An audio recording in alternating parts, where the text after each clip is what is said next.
G'day folks, Opto back again with another little tip about OBS. I've had this program for quite some time and I've just got it set up to broadcast and do the things I want. And I've never really delved into the depths of OBS to see what I could really come up with. And I was having a little, I guess on a little bit of a holiday time, just having a little look around and seeing what I could actually find and what might be useful just to help enhance the broadcast a little bit and just make it a little bit more different. So what I actually came across was something that might help you out as well. If you go into the Tools menu, this is on the Mac version, go to Automatic Scene Switcher. I'm sure this will be in the Windows version as well. And I've actually got two automatic scenes set up. So I can actually use these. When I go and click on the program iTunes or Radiologic DJ, it will switch to a predefined scene. Okay, so let me just start that and I'll show you what I mean. And you can, so the preview is the one on the left and the on air is the one that's on the right, the one you can see with the flag at the moment. So if I come down and I click on iTunes, it will change the scene for me. Now I've also got it to set up to swap back from the one that was on air to the one that's off air. And you can change that as well if you like. And so if I hit Radiologic DJ, again it's asking for the same thing.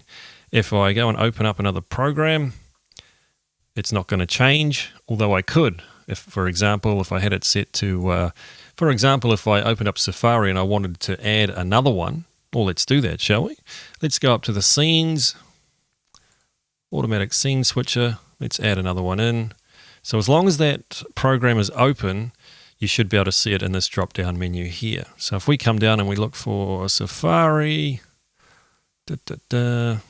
there, and we want it to change to, let's just say, the law or the 3 cams. There we go. Change it to 3 cams. That's the scene that we've set up under our scene section. If I hit the plus button and get that out of the way, and if I hit Safari, now you've got the 3 cams set up.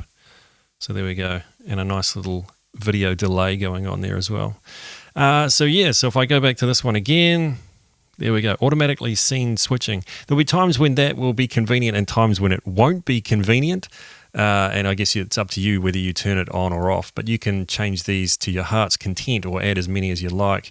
The way I've got this one set up is when there is no window matches, nothing that I've clicked on that matches any of these in the list here, I've got don't switch. Or you could set it to switch to and then just your default screen if you'd prefer. So hopefully that helps you guys if you're wanting to get a little bit automatic. I mean, for gamers and all sorts, automatic scene switching could actually be really quite useful when you can find a way to fit that into your broadcast. So stream away, stream happy, and do a little bit of streaming with some automatic scene switching and let me know how it goes. Cheers, guys. We'll catch you on the next video.